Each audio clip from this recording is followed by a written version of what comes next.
Alright, what is up guys, it is Storm back here with another video, and in this one, I'm bringing you a new My Hero Academia story called Mightless by the Mysterious Banana. So if you want to go check this story out, the link will be down below. But before we begin, if you like the content you're seeing, then be sure to subscribe, like, and comment. I mean, they're all free, so why not? If you want some dope channel merch, the link to that will be down in the description below. If you want to see more of me, go check out my other channels and go follow me on Twitter and Instagram, which will all be linked down below. But without further ado, why don't we just dive right on in.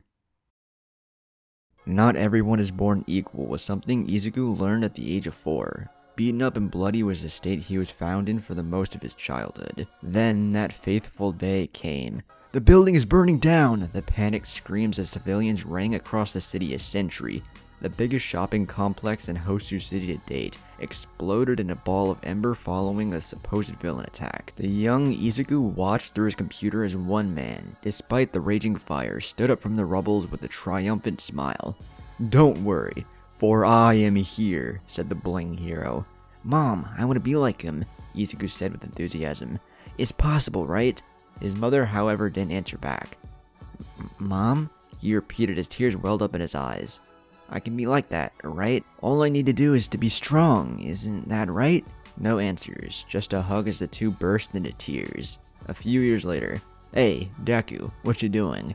A grown-up Bakugo stared down at him. "Oh, Kachan, hi, I was just, Izuku mumbled, clutching his notebook. It was his mother's birthday gift to him. It even had All Might's signature hair strands, acting like bookmarks. "Give me that." Bakugo snatched his notebook right out of his palm. "Hey, give that back," Izuku cried. "Why?"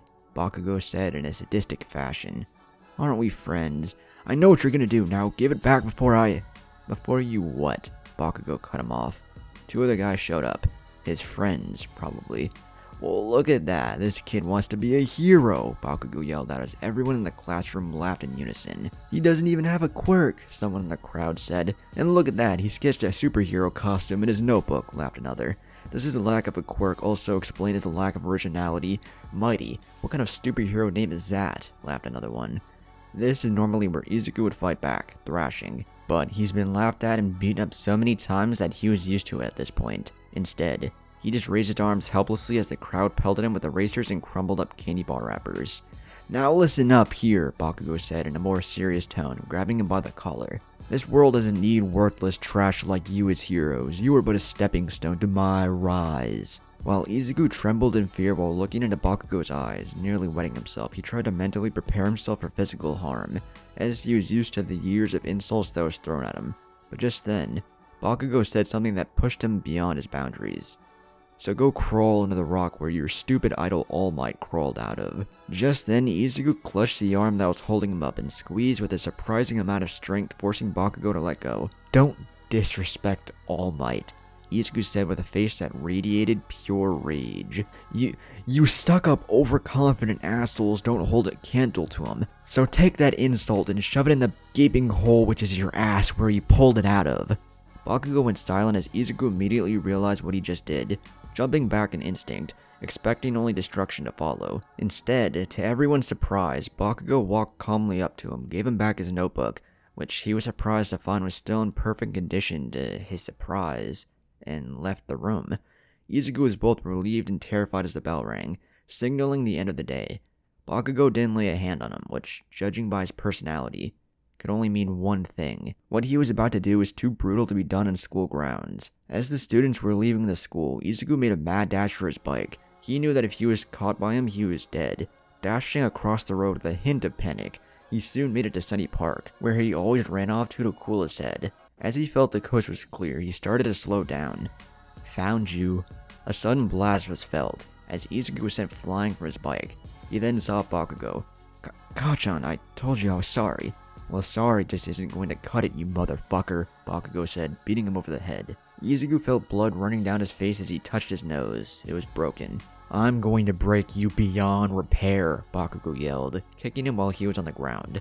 Bakugo picked him up by the arm. "It seems that this is your good arm. It must be where you suddenly got the guts to stand up against me," he said with a devilish look of anger. "That just pissed me off. Only the strong have the say on everything. Worthless pieces of shit like you should just all die, he said, beating him like a punching bag. You're no hero, mumbled Bakugo.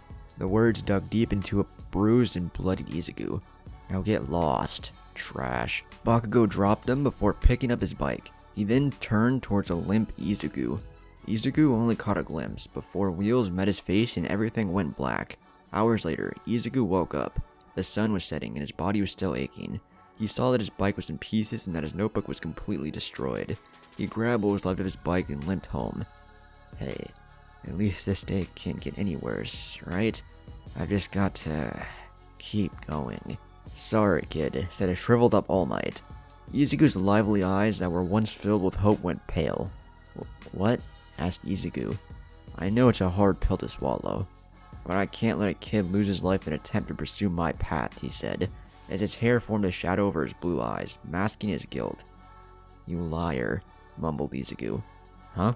Asked All Might. You liar! Cried Izuku to the top of his lungs as he knelt down to the floor crying. Look, kid, I'm sorry, said All Might. Look, I know what might cheer you up, he said while reverting to his muscle form, pulling out a ticket.